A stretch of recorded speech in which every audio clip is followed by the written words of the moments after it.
Hello students, welcome back to my channel Lavis classes. तो आज हम इन्वर्स ट्रिग्नोमेट्री फंक्शन का बेसिक पढ़ेंगे। हमने पिछली एक्सरसाइज में आपको रिलेशन एंड फंक्शन पूरा डिस्कस करा दिया with example and miscellaneous exercise के साथ।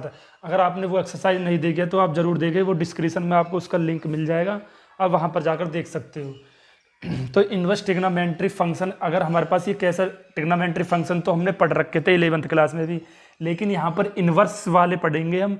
तो इन्वर्स के लिए हमारे पास क्या होना चाहिए, फंक्शन सबसे पहले तो फंक्शन हमारे पास इन्वर्टेबल होना चाहिए। जब इन्वर्टेबल होगा तभी तो हमारे पास उसका इन्वर्स निकल सकता है। तो इन्वर्टेबल अगर फंक्शन हमारे पास है तो उसके लिए क्या कंडीशन होनी चाहिए कि फंक्शन हमारे पास 1 1 होना चाहिए और ऑन टू होना चाहिए।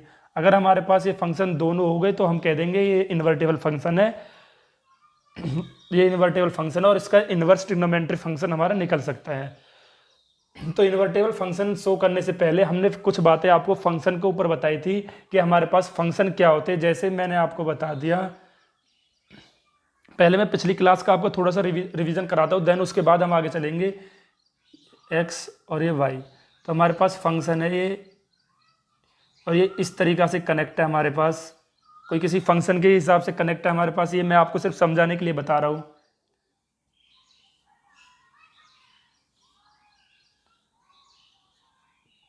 तो हमारे पास फंक्शन के लिए क्या कंडीशन होनी चाहिए कि सबसे पहली कंडीशन हम ये होता है हमारे पास डोमेन और ये होता है हमारे पास कोडोमेन, कि डोमेन से हमारे पास कोई भी एलिमेंट छूटना नहीं चाहिए जिसकी कोई इमेज न बन रही हो। तो यहाँ पर तो आई छूट रहा है, तो आई यहाँ पर एक कोई डोमेन में ऐसा एलिमेंट छूट गया अगर जिसकी कोई इमेज ना हो तो हमारे पास वो फंक्शन नहीं होता। एक कंडीशन तो हमारे पास ये है। और दूसरी बात ये कि अगर हमारे पास डोमेन से एक एलिमेंट की दो इमेज बन गई तो हमारे पास फंक्शन नहीं होता। इन दो कारण से हमारे पास फंक्शन नहीं होता, नहीं तो हमारे पास फंक्शन होता है।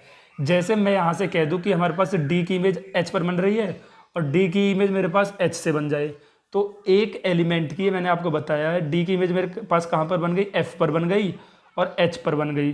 तो एक एलिमेंट की दो इमेज हमारे पास नहीं हो सकती, तो ये हमारे पास फंक्शन नहीं है।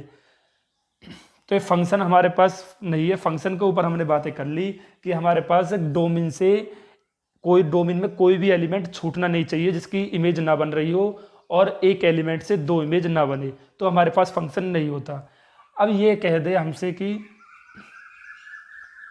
ये हमारे पास ए की और सी की इमेज हमारे पास ई पर बन रही है और बी की इमेज हमारे पास एफ पर बन रही है और डी की इमेज एच पर बन रही है, तो क्या ये हमारे पास फंक्शन होगा?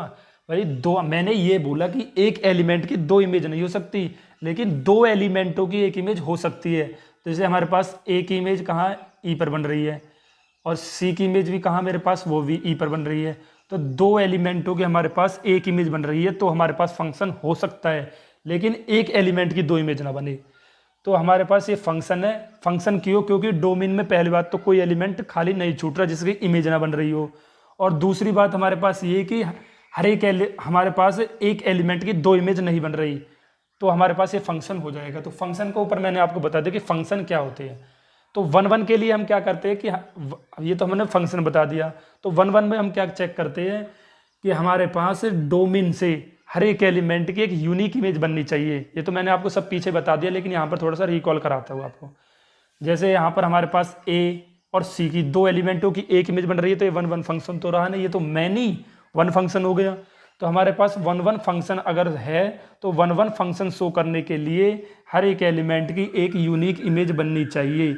जैसे यहाँ पर हमारे पास ए की इमेज सी पर और बी की इमेज डी पर, और डोमेन में कुछ छूटना नहीं चाहिए, तो हमारे पास ये 1 1 फंक्शन हो जाएगा। ऑन टू के लिए हम क्या करते हैं कि ऑन टू होता है हमारे पास आच्छादक, और ऑन टू के लिए हम करते हैं कि हमारे पास डोमेन में कोडोमेन, ये होता है हमारे पास कोडोमेन में कोई भी एलिमेंट छूटना नहीं चाहिए जिसकी हमारे पास प्री इमेज ना हो। ए की, ये तो हमारे पास हो गया, ए की इमेज हमारे पास क्या है, सी, और बी की इमेज हमारे पास क्या है, डी। डी की प्री इमेज हमारे पास क्या होगी, बी, और सी की प्री इमेज हमारे पास क्या होगी, ए। तो हमारे पास ऑन टू के लिए क्या होना चाहिए कि कोडोमेन में कोई भी एलिमेंट छूटना नहीं चाहिए जिसकी हमारे पास कोई प्री इमेज ना हो। तो 1 1 एंड ऑन टू मैंने आपको बता दिए। और अगर जैसे हमारे पास ये हम कहे कि ए पर हमारे पास कोई फंक्शन लग रहा है, जब तो हमारे पास सी पर इमेज बन रही है, कोई फंक्शन लग रहा है, यहाँ पर एफ कोई फंक्शन लग रहा है, तो ये तो हमारे पास ये सी बन रहा है। अब बी पे हमारे पास एक फंक्शन लग रहा है, तो ये तो इसकी इमेज हमारे पास डी पर लग रही है, तो ये तो हमारे पास इसकी इमेज डी पर बन रही है। तो अगर मैं ये कह दूं कि ये x है और ये y है, तो अगर मेरे पास ये उल्टा हो जाए कि y मैं इधर लग लेता हूँ और x को मैं इधर रख लेता हूँ, तो y वाले मेरे पास है c और d और x वाले मेरे पास है a और b। तो ये इस बार इससे कनेक्ट है और ये इससे कनेक्ट है, यही ऐसे ही कनेक्ट थे, हमारे पास ऐसे इमेज बन रही थी। तो इस बार हमारे पास क्या हुआ कि हमने यहाँ से क्या किया कि इस बार c की इमेज, इसमें कोई फंक्शन लग रहा होगा तो ये हमारे पास a पर बन रही है, और d पे हमारे पास कोई फंक्शन लग रहा है तो ये हमारे पास इसकी इमेज b पर बन रही है। तो यहाँ से हमने देखा तो हमारे पास जो ये फंक्शन लगा f ऑफ a फंक्शन लगा जब हमारे पास क्या आया, c आया, और इसमें f ऑफ b फंक्शन लगा जब हमारे पास d पर इसकी इमेज बनी। अब मैं इसका, अगर ये यहाँ पर मैं इसका उल्टा लेता हूँ, इसका मेरे पास g फंक्शन लग जाए, जो कि मैंने आपको अलग करके दिखाया है कि इस पर एक g ऑफ फंक्शन लग गया, अगर हमारे पास इस फंक्शन को मैं एफिलेट कर लेता हूँ तो ये हमारे पास इसका इन्वर्स हो जाएगा। इन्वर्स हो जाएगा जैसे मैं यहाँ से निकालूँ, यहाँ से आप सीधे सीधे देख सकते हो कि f को अगर मैं इधर ले जाऊँगा तो मेरे पास क्या हो जाएगा, f इन्वर्स c, और f इन्वर्स c मेरे पास क्या आएगा, a। जब हमारे पास ये आ रहा होगा, अब मैं इसको निकालूँ तो f इन्वर्स d, तो हमारे पास फंक्शन क्या आएगा, फिर इसकी इमेज कहाँ पर बनेगी, b। तो ये भाई ये तो हमारे पास इसकी a की इमेज c पर बन रही है, और वो हमारे पास क्या हो रहा है कि ये हमारे पास क्या हो रहा है, c की प्री इमेज हमारे पास a पर बन रही है, इन्वर्स निकल गए, दैट्स इट। तो इस तरीका से हम इसके बारे में मैंने आपको थोड़ा सा बता दिया कि हमारे पास फंक्शन क्या होते हैं, one one and onto function क्या होते हैं, और ये इन्वर्स के बारे में हमने थोड़ी सी बातें कर ली। तो अब हम चलेंगे एक्स। तो ये हमने बता दिया आपको, थोड़ा सा पिछली क्लास का थोड़ा सा रिवीजन करा दिया कि function one one and onto हमारे पास क्या होते हैं। अब जैसे हम इन पे इन्वर्स के फंक्शनों के ऊपर बात करेंगे, जैसे हमारे पास एक फंक्शन है f x equal to sine x, और इसकी हमारे पास जो रेंज होती है वो होती है r -1 से लेकर 1 के बीच में। भाई जो साइन एक्स का जो हमारे पास ग्राफ होता है वो -1 से 1 के बीच में ऑसिलेटर करता है। तो ये हमने, अब यहाँ से मैं आपको एक बात बताता हूँ कि हमारे पास सबसे पहले उसमें मैंने आपको रेंज नहीं बताई, तो रेंज हमारे पास क्या होती है, ये हमारे पास क्या होती है, रेंज। तो रेंज क्या होती है, जैसे हमारे पास ये फंक्शन है और ये कनेक्टेड है हमारे पास इस तरीका से,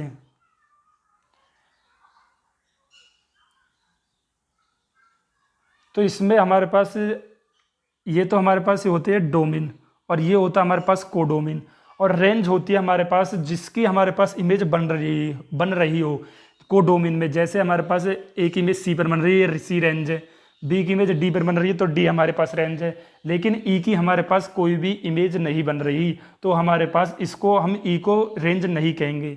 तो रेंज हम किसको कहेंगे, जिसकी हमारे पास सिर्फ इमेज बन रही हो तो वो हमारे पास रेंज कहलाती है, दैट्स इट।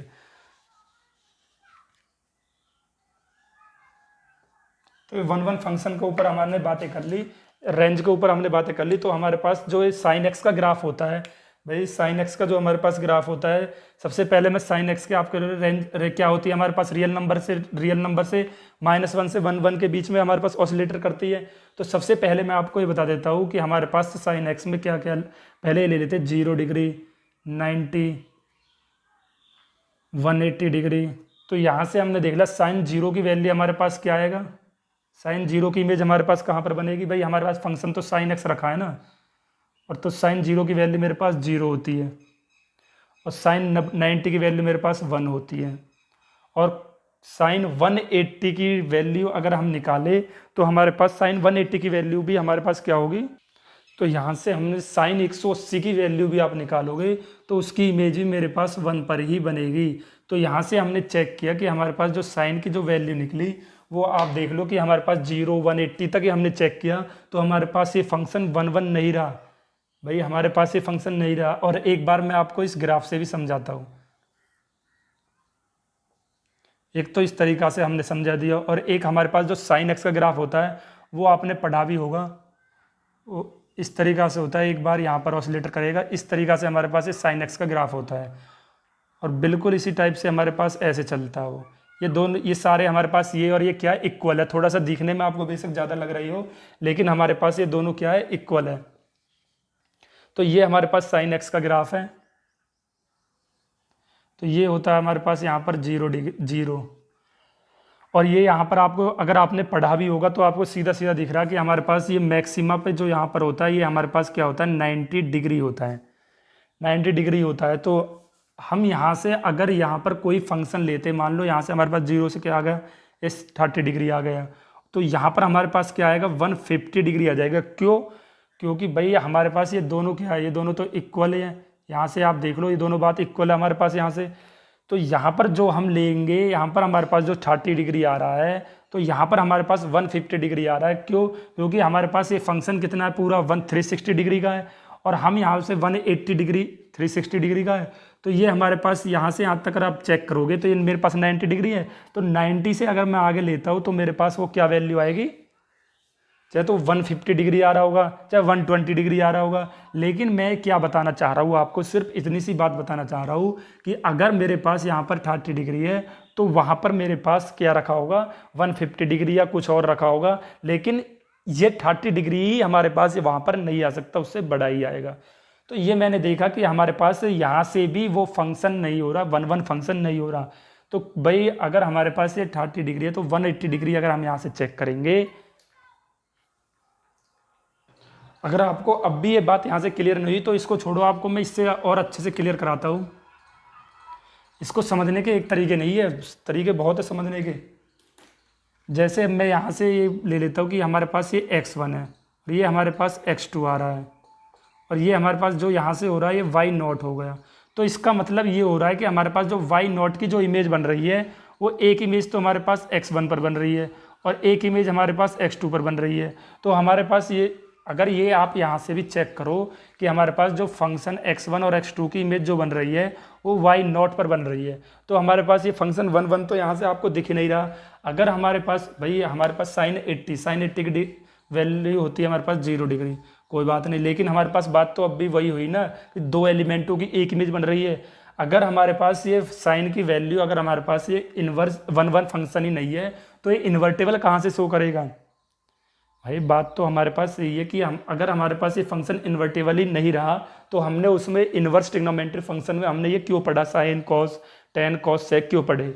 तो ये हमने, अगर हमारे पास ये फंक्शन 1 नहीं है तो उसने कुछ ना कुछ कंडीशन लगाई होगी, कुछ ना कुछ रेस्ट्रिक्शन लगाया होगा। तो जिसकी वजह से हमने ये फंक्शन, अगर हमारे पास फंक्शन 1 नहीं है तो हम इसको बनाएंगे। तो इसको हम बनाएंगे कैसे कि ये तो हमने यहाँ से समझ लिया। अगर मैं इसको नंबर से भी आपको समझाऊँ तो आप ऐसे भी समझ सकते हो कि यहाँ पर 30 डिग्री आ रहा है और यहाँ पर अगर हमारे पास 150 डिग्री आ रहा है तो दोनों की हमारे पास अलग, दोनों वैल्यू हमारे पास अलग अलग आ रही है। वो प्रॉब्लम कहाँ पे आ रही है? जब हम यहाँ पे मैक्सिमा से आगे जा रहे हैं। दिक्कत तो हमको ये जब ही आ रही है, जब भी तो हमारे पास फंक्शन 1 नहीं हो रहा, जब हम मैक्सिमा से आगे आ रहे हैं। तो हमने क्या किया कि हमने ये रेस्ट्रिक्शन लगा दिया कि अगर हम यहाँ तक ही चले, अगर हम यहाँ तक ही चले, इससे आगे चले ही नहीं, तो उसके लिए हमारे पास हर एक वैल्यू क्या होगी, अलग अलग होगी और दोबारा हमारे पास वो वैल्यू रिपीट नहीं होगी। वो हमारे पास वैल्यू रिपीट नहीं होगी तो हमारे पास ये फंक्शन यहाँ से यहाँ तक क्या हो जाएगा, 0 से 90 डिग्री तक हमारे पास फंक्शन क्या हो जाएगा, वन फंक्शन हो जाएगा। जो हमारे पास साइन की वैल्यू जो ऑसिलेट करती है वो -1 से +1 से -1 के बीच में ही ऑसिलेट करती है। इससे ऊपर ना तो जाएगी और भाई +1 से हमारे पास ऊपर जाएगी नहीं और -1 से नीचे नहीं जाएगी। तो साइन एक्स का जो हमारे पास ग्राफ होता है वो -1 और +1 के बीच में ही ऑसिलेटर करता है। तो हम यहाँ से बात कर रहे थे, इस पे बात कर रहे थे कि अगर मैं यहाँ तक रेस्ट्रिक्शन लगा देता हूँ 90 डिग्री तक तो हमारे पास फिर फंक्शन क्या हो जाएगा, वो हमारे पास फिर फंक्शन 1 हो जाएगा। वहाँ से फिर हमारे पास फंक्शन 1 हो जाएगा। तो हमने बोला कि अगर 0 से π/2 तक हम लेते हैं तो हमारे पास फंक्शन 1 हो जाएगा। लेकिन उसने कहा कि अगर हम इतने में ही वो करें और आगे हम चेक करें कि अगर हम यहाँ से यहाँ तक इस फंक्शन को ले जाते हैं, भाई मैक्सिमा तो हमारे पास है, आपको सीधा सीधा दिख रहा है कि हमारे पास अगर ये फंक्शन है तो मैक्सिमा तो इसका यहाँ पर ही होगा। तो हमने मैक्सिमा से लिया, तो अगर हमने आगे को और चले तो हमारे पास ये आया 3π/2 270 डिग्री। तो 270 तक हमने लिया, तो यहाँ पर भी तो हमारे पास ये वैल्यू अलग अलग हो रही है कि ये π/2 से लेकर अगर हम 3π/2 तक चले, ये रेस्ट्रिक्शन हमने यहाँ तक लगाया तो भी हमारे पास, हमने चेक किया कि हमारे पास फंक्शन 1 हो रहा है। अगर हमारे पास ये फंक्शन 1 1 हो रहा तो आगे फिर से 1 1 हो जाएगा, लेकिन हमें ये देखना है कि हम कौन से रेस्ट्रिक्शन पर या इसको एडजस्ट कर दे कि हमारे पास हर बार फंक्शन वहाँ पर 1 1 ही हो रहा है। तो हम इधर चले π/2 से 3π/2 के बीच में भी हमारे पास फंक्शन 1 1 हो रहा है। तो साइन की जो ये हमारे पास जो ये आ रही है डोमिन आ रही है, डोमिन। तो रेंज तो हमारे पास मैंने आपको बता दिया कि -1 से 1 के बीच में ही हमारे पास ऑसिलेटर करता है साइन एक्स का। तो हमने क्या किया, हम इससे थोड़ा सा रिवर्स की तरफ चले, उल्टे चले, तो हमने यहाँ पर रेस्ट्रिक्शन लगा दिया। अब हमने देखा तो यहाँ पर हमारे पास -90 डिग्री आया। तो हमने क्या चेक किया कि अब हमारे पास जो फंक्शन आ रहा है वो फंक्शन हमारे पास आ रहा है -π/2 से π/2 के बीच में। अब -π/2 से π/2 के बीच में हमारे पास फंक्शन क्या हो रहा है, फंक्शन 1 1 हो रहा है। हमने यहाँ से यहाँ तक चेक किया और फिर इसके रिवर्स में चेक किया माइनस से। तो अब हमारे पास कुछ कंक्लूजन निकल रहा है कि अगर हम इन दोनों को लेंगे और फिर यहाँ से यहाँ तक लेंगे तो हमारे पास फंक्शन कैसा निकल रहा है, 1 1 फंक्शन निकल रहा है। तो हमने एक रेस्ट्रिक्शन यहाँ तक लगा दिया कि फंक्शन का जो हमारे पास डोमेन निकला वो निकला -π/2 से π/2 के बीच में हमारे पास फंक्शन 1 1 हो रहा है। तो हमारे पास जो ये बात थी कि हमको ये बताना था कि फंक्शन अगर हमारे पास 1 1 और ऑन टू अगर हम इसको बना दे, नहीं है तो अगर बना दे तो हमारे पास फंक्शन कैसा हो जाएगा, इन्वर्टेबल फंक्शन हो जाएगा। अगर इन्वर्टेबल फंक्शन हो जाएगा तो उसका इन्वर्स हमारे पास इन्वर्स ट्रिग्नोमेट्री फंक्शन में हम उसका यूज कर लेंगे। तो ये 1 1 फंक्शन तो मैंने बना दिया, ऑन टू फंक्शन तो ये है ही। ऑन टू फंक्शन तो ये क्यों है तो ये बता देता हूँ मैं आपको। अगर मैं आप ये बात बताओ कि यहाँ पर जो भी मैं ये फंक्शन ले रहा हूँ तो वो जो भी फंक्शन ले रहा हूँ उसकी हर एक की कोई ना कोई इमेज बनेगी मेरे पास। तो कोई ना कोई इमेज बनेगी तो कोड डोमेन में मेरे पास कुछ नहीं छूटेगा। अगर कोड डोमेन में कुछ नहीं छूटेगा तो हमारे पास वो ऑन टू फंक्शन हो गया। ऑन टू फंक्शन तो वो है ही। हमने 1 1 फंक्शन के लिए बात करनी थी और 1 1 फंक्शन हमारे पास ये बना दिया हमने कुछ रेस्ट्रिक्शन लगा के। इसी प्रकार हम sine x, cos x, tan x, cos x, sec x, उन सभी में रेस्ट्रिक्शन लगाएंगे। तो कुछ में हमारे पास रेस्ट्रिक्शन लगेंगे, कुछ में नहीं लगेंगे। तो रेस्ट्रिक्शन लगने के बाद वो फंक्शन हमारे पास क्या हो जाएगा, 1 1 फंक्शन हो जाएगा। That's it. जैसे मैंने आपको साइन का ग्राफ बता दिया। अगर आप इसको ना भी समझ में आए तो एक्सरसाइज तो आप आसानी से कर लोगे, एक्सरसाइज में कोई बड़ी बात नहीं है। लेकिन आप यहाँ पर समझने के लिए आए हो तो समझो। तो मैं आपको खूब डिटेल में अच्छे से समझाऊंगा। तो हमने जो साइन एक्स की रेंज देखी, वो डोमेन देखी, तो वो हमारे पास कहाँ से कहाँ तक रेस्ट्रिक्शन हो गई, -π/2 से π/2 के बीच में। और ये भी हमारे, ये भी कुछ बोलेंगे इस तरह, ये नहीं है, ये भी है π/2 से π/2 से 3π/2 के बीच में भी हमारे पास ये इसका डोमेन है। तो हमने यहाँ से चेक कर लिया कि हमारे पास जो साइन एक्स की जो ये आई, तो ये मैंने आपके लिए यहाँ पर रेंज और डोमेन लिख दी। ये आप बुक में देखकर भी लिख सकते हो या देख सकते हो कि मैंने आपको साइन के ऊपर बातें बताई थी कि जो साइन की रेंज हमारे पास होती है वो -1 से +1 के बीच में हमारे पास ऑसिलेट करती है। तो कॉस की भी हमारे पास -1 और प्लस, कॉस और साइन तो दोनों भाई भाई है। तो ये भी तो हमारे पास इसकी रेंज भी हमारे पास -1 से +1 के बीच में ही ऑसिलेट करती है। लेकिन हमारे पास जो डोमेन आया, डोमेन मैंने आपको बताया कि हमारे पास साइन का डोमेन कैसे आया, -π/2 से π/2 के बीच में ये कुछ रेस्ट्रिक्शन लगाए तब हमारे पास फंक्शन 1 1 हुआ। इसलिए ये जो भी है हमारे पास ये रेस्ट्रिक्शन है जिनसे हमको पता लगा कि हमारे पास फंक्शन 1 1 एंड ऑन टू हो गए। इसलिए हमारे पास ये फंक्शन इन्वर्टेबल हो रही है। बहुत से स्टूडेंट क्या करते हैं, इनको रट लेते हैं बस। तो रटने का कोई काम मत करो। ये मैंने आपको बता दिया कि ये कंडीशन हमारे पास क्यों होती है, क्योंकि हमारे पास ये रेस्ट्रिक्शन लगाने के बाद ही हमको फंक्शन इन्वर्टेबल शो होता है। और इन्वर्टेबल शो होने के बाद हम कहते हैं कि इसका इन्वर्स होगा, और इन्वर्स हमारे पास इसका ट्रिग्नोमेट्री इन्वर्स में इसका यूज हो सकता है। कॉस का भी हमारे पास कॉस का हो जाएगा। रेंज हमारे पास -1 से 1 के बीच में होती है, 0 से π के बीच में। तो ये बातें मैंने आपको, आप इनको थोड़ा सा लर्न भी कर लेना, आपको याद भी रखनी है ये बातें। लेकिन क्यों आई है वो ज़्यादा इंपॉर्टेंट है आप लोगों के लिए।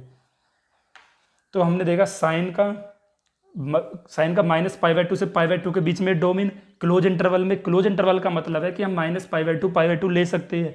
लेकिन जहाँ पर जैसे हमारे पास 10 का आया हमारे पास रेंज, तो हमारे पास इसका कोई रेस्ट्रिक्शन नहीं है 10 के लिए। इसको हम कहीं से जहाँ तक हमारे पास पहुँचेगा 10 के लिए वहाँ तक जाएगा। तो हमारे पास ये -π/2 से π/2 ओपन इंटरवल। ओपन इंटरवल का मतलब है कि इनको हम नहीं लिख सकते, इनके बीच में ही हमारे पास वैल्यू आनी चाहिए। तो जैसे हमारे पास कॉसेक का हमारे पास -1 से 1 के बीच में ऑसिलेट करेगी, और ये हमारे पास -π/2 से π/2 के बीच में -0। इसका मतलब है कि -π/2 से π/2 के बीच में तो हमारे पास वैल्यू -π/2 से π/2 के बीच में होनी चाहिए, लेकिन जीरो को छोड़कर होनी चाहिए। इसका मतलब है हमारे पास जीरो को छोड़कर होनी चाहिए वो वैल्यू।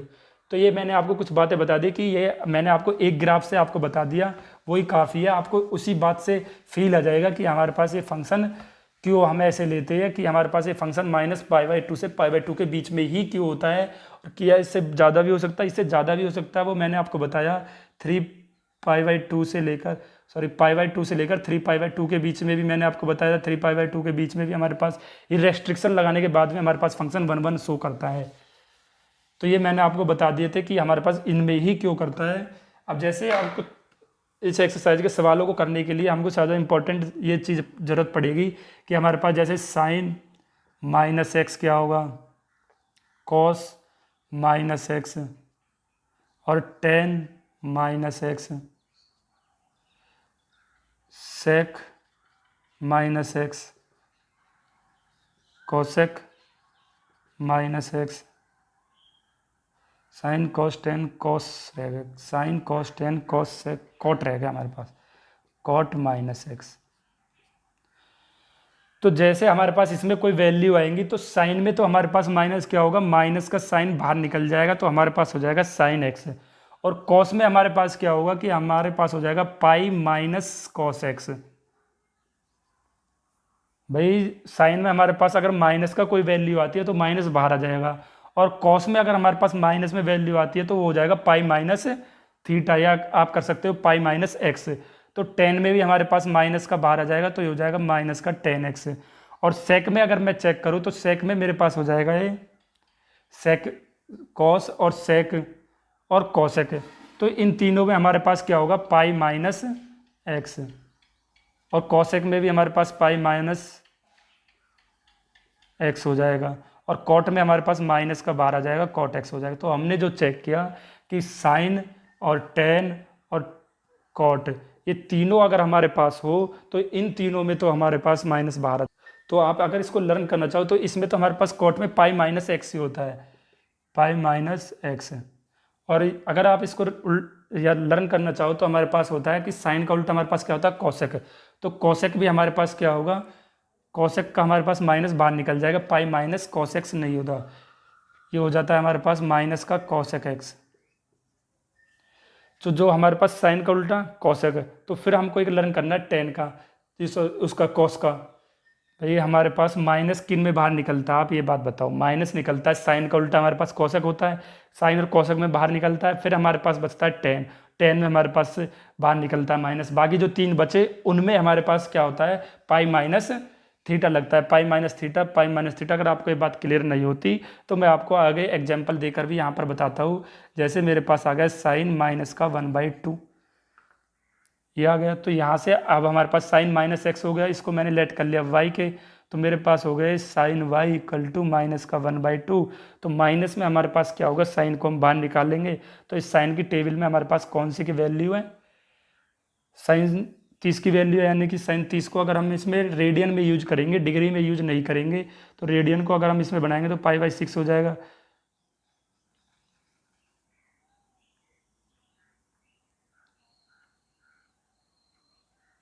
तो ये हमारे पास 30 डिग्री है। तो अगर हम इसको, तो हम इसमें क्या करते हैं, पाई/180 से मल्टीप्लाई कर देते तो हमारे पास ये रेडियन में बन जाएगा। ये बात तो आपको पता होगी। तो पाई/6 हो गया हमारे पास। तो ये हमारे पास कितने की वैल्यू होती है, साइन पाई/6। तो ये हमारे पास ये साइन इनवर्स है, साइन इनवर्स, साइन नहीं है इनवर्स है। तो साइन इनवर्स और साइन से हमारे पास साइन कैंसिल हो जाएगा, तो वाई की वैल्यू हमारे पास आ जाएगी पाई/6। अब हमको क्या देखना है, जो हमारे पास पाई/6 वैल्यू आई, क्या वो साइन के रेस्ट्रिक्शन में हमारे पास फॉलो कर रही है। तो साइन के क्या होता है हमारे पास माइनस पाई/2 के पाई/2 के बीच में, जी हाँ ये हमारे पास बिलोंग कर रही है पाई/6। -90 से 90 के बीच में 30 हमारे पास बिलोंग कर रहा है। तो हमारे पास ये रेस्ट्रिक्शन बिलोंग कर रहा है। तो ये हमारे पास ये साइन इनवर्स की वैल्यू निकल जाएगी। इसी टाइप के आपको इस एक्सरसाइज में क्वेश्चन मिलेंगे। तो ये मैंने आपको पूरा इसका बेसिक बता दिया कि हमारे पास जो डोमेन होते हैं वो क्या होते हैं, और जो हमारे पास इनमें sine -x, tan cosec -x और टेन -x में हमारे पास माइनस बाहर निकल जाता है। कॉस और सेक और कॉट में हमारे पास पाई माइनस थीटा हो जाएगा। ये मैंने आपको बातें सारी क्लियर करा दी। और अगर आपको ये बातें समझ में आई हो तो ठीक, नहीं तो अब हम एक्सरसाइज पर चलेंगे, तो एक्सरसाइज से भी आप अच्छे से इन बातों को क्लियर कर लोगे। अगर आपको वीडियो पसंद आई हो तो चैनल को सब्सक्राइब करो, अपने दोस्तों के साथ शेयर करें। Thank you for watching. तो हम मिलेंगे अगली एक्सरसाइज में क्वेश्चनों के साथ।